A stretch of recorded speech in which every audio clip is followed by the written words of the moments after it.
এখন 5:35। Hello friends, তোমরা সব কেমন আছো? আশা করছি তোমরা সবাই খুব ভালো আছো, সুস্থ আছো। আমিও ভালো আছি। এখন 5:30 বেজে আছে, 5:35। এখন আমি গাছে খাবার দিলাম। দেখো কী খাবার দিলাম, এইটাও দেখাচ্ছি তোমাদের। এইটা হলো কলার খোসা পচা।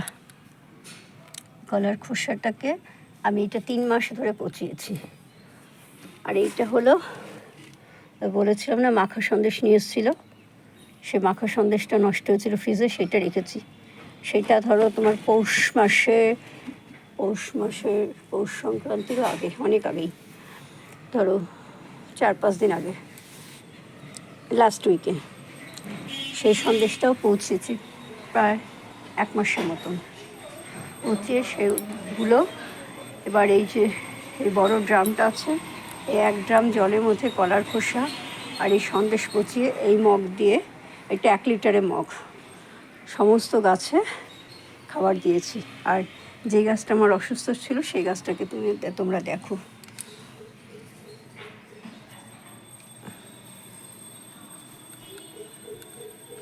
এই দেখো সমস্ত গাছে এখন খাবার দিয়েছি। এটা দেখো কী অবস্থা।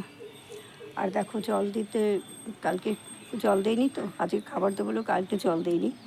দেখো পাতাগুলো কেমন নিচে নেমে গেছে, ঝুলে পড়েছে নিচের দিকে।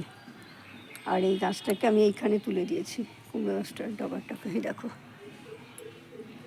আর এই গাছটার মধ্যে যে লাল লাল পাকা পাতা হয়েছিল, সেই পাতাগুলো সমস্ত ফেলে দিলাম। রাস্তা লাইট চলছে, আশা করি বুঝতে পারছো। বুঝতে তোমাদের অসুবিধা হচ্ছে না যে এখন রাত হয়ে গেছে, অন্ধকার হয়ে গেছে। আর এই যে এই ডালিয়া গাছটাতেও হলুদ রঙের একটা করি এসেছে। এইটাতে কী রঙ এসছে কী জানি, এটাতেও বোধহয় হলুদই হবে, যাই হোক হবে। এটাতে কী রঙ, এটাতেও বোধহয় হলুদই, যাই হোক। আর ক্যাপসিকামের সব ফুলগুলো ঝরে পড়ে গেছে, কিন্তু ওই ক্যাপসিকামটা বাঁধবে কি না গুটি, সেটাই হলো কথা, সেটা বুঝতে পারছি না। ও 1 মিনিট, ওই দেখো ওই ছোটো গাছটা বেরিয়েছে, কপিটা। লাইটটা জ্বালিয়ে দিতে ভুলে গেছিলাম, অন্ধকার ছিল তাই তোমরা দেখতে পাচ্ছ না, গিয়ে লাইটটা জ্বালিয়ে দিয়ে আসলাম। আর এই যে এইটা হলো কাগজি লেবু গাছ। এই কাগজি লেবু গাছটাকে আমি বাপের বাড়ি থেকে নিয়ে এসলাম। ওই গাছটা কলা গাছের পাশে ছিল, ওখানে যেহেতু শ্যাডো পড়ে গেছিলো, গাছটা কিছুতেই বড় হচ্ছিল না। তো এখানে নিয়ে এসেছি তখন মরা হয়ে গেছিলো। দেখো এখন কত পাতা গজিয়েছে, গরম তো এখন অনেক পাতা গজিয়ে যাবে সব, আবার মাথা চারা দিয়ে উঠবে।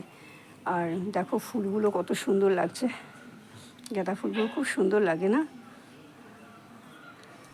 আর এই গাছটাকে তো দেখালেমই, এই যে পদ্ম ফুল গাছটা। আর এই পদ্ম ফুল গাছটা কেটে দিয়েছি, আবার নতুন পাতা গজাবে। এই দেখো এই ফুলকপিটা কীরকম সাইজ হয়েছে দেখো, পাতাগুলো সব নেমে গেছে, জল ছিল না বলে, কালকে জল দেয়নি বললাম তো সেই জন্য। আর এই দেখো বাঁধা ফুলকপি গাছটা বাঁচন শুরু হয়েছে, বাঁধনটা। আর মেথি শাকগুলো দেখো কীরকম আছে। ঠিক আছে ফ্রেন্ডস, তাহলে আজ এখানেই রাখছি।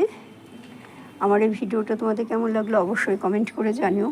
যদি ভালো লাগে তাহলে অবশ্যই লাইক করো, শেয়ার করো, সাবস্ক্রাইব করো, আর পাশে থাকা আইকন বেলটা বাজিয়ে দিও। দেখা হবে আগামীকাল অন্য একটা ভিডিওর সাথে। ততক্ষণের জন্য তোমরা সবাই খুব খুব খুব ভালো থেকো। এই যে কুন্দ ফুল গাছটা ওই বাড়িতে নেওয়ার সাথেই ফুলটা নষ্ট হয়ে গেল, হবে তো বটেই, না হয়ে যাবে কোথাও, আমার হাতে পড়েছে, এখন বাঁচতে ওকে হবেই। আর ওই দেখো সাদা ফুলটাও একটা মাত্র রয়েছে, আর বাকি সব। গরমে যে পিটুনিয়ার ফোটে আমি জানতাম না, ওই সঙ্গীতার ছোট ছাদ বাগানে শুনলাম ও লাগিয়েছে, খুব সুন্দর সাদা আর হালকা আকাশি কালারের 2 রঙের পিটুনিয়ার। তখন ও বললো যে গরমকালেও পিটুনিয়ার হয়, কিন্তু পিটুনিয়ারে বীজটা কীভাবে রাখে সেটা যদি সঙ্গীতা একটু আমাকে বলতো আমার খুব ভালো হতো। বোনটি, তুমি যদি আমার এই ভিডিওটা দেখো তাহলে কি করে রাখতে হয় একটু বলো প্লিজ। ঠিক আছে, আজ এখানে রাখছি, বাই, টাটা।